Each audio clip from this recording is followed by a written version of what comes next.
Welcome to the Gunfighter ecosystem. Today, we'll be going through the first time setup process of a new Gunfighter flight stick. There are multiple different grips that work on a Gunfighter Mark IV base. Luckily, the procedure for mounting and initializing them is largely similar. We'll be using an MCG Ultimate for this demonstration. All Gunfighter joystick packages contain the same components: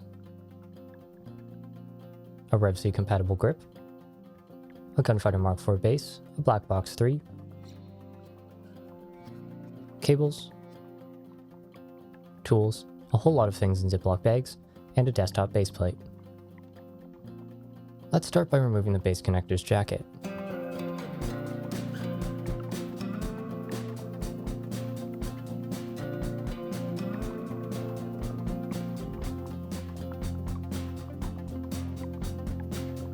The dust cover can be positioned in one of two ways, depending on your preference.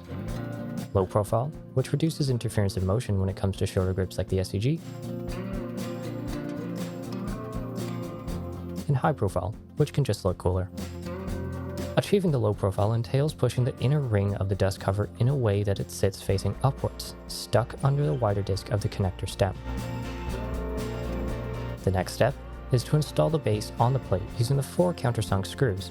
You may be tempted to tweak the dampeners and springs and tensioners, but we would recommend you just get a feel for the thing first. Make sure to tighten the screws a bit at a time in a crisscross fashion to ensure an even distribution of force and perfect alignment.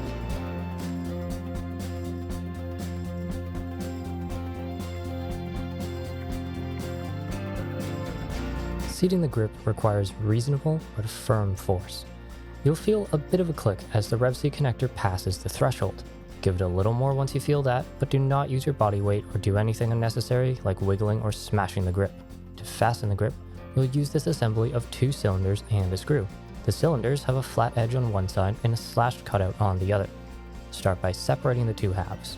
We'll install the threaded half first, slash section facing inwards, just like it was when pre-assembled. Unlike earlier versions of the Gunfighter, the orientation of the fastener is impossibly simple. You are physically unable to insert the piece rolled the wrong way. Once installed, keep your finger on the opening you inserted the piece from to keep it in place. Now, you'll want to install the remaining half with included screw on the other side. Same as before, slash section faces inwards and rotation is locked by the flat edge.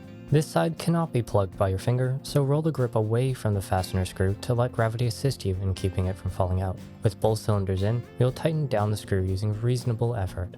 If you feel thread resistance when screwing the fastener together, stop, unscrew it, and reseat the cylinders. Do not use a torque driver or try to have an arm wrestling contest with the connector.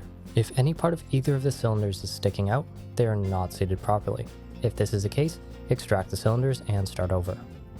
Next, let's get the base connected to the black box with this GX12 cable. The cable is indiscriminate of direction, so either end can plug into the Gunfighter base, but both sides are discriminant of rotation. Additionally, the bus ports on the black box 3 are indiscriminate when it comes to use. S-bus and L-bus now function the same, and you can plug into either. The GX12 socket has a ridge that must be aligned to the notch in the plug.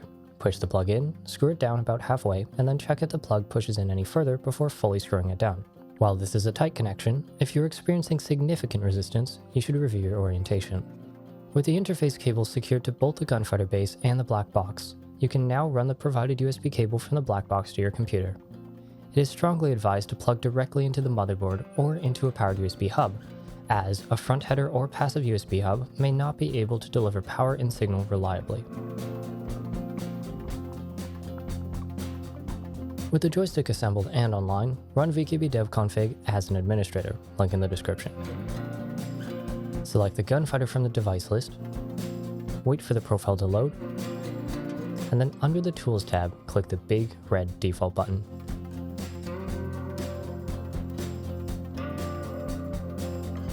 Wait for the device to reboot, and then on the configuration pop-up, click Yes.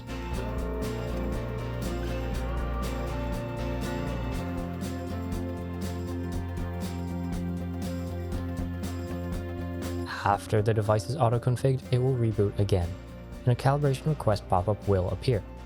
If you're new to the Gunfighter ecosystem, we recommend that you click No, and then follow one of the calibration guides in the description from start to finish.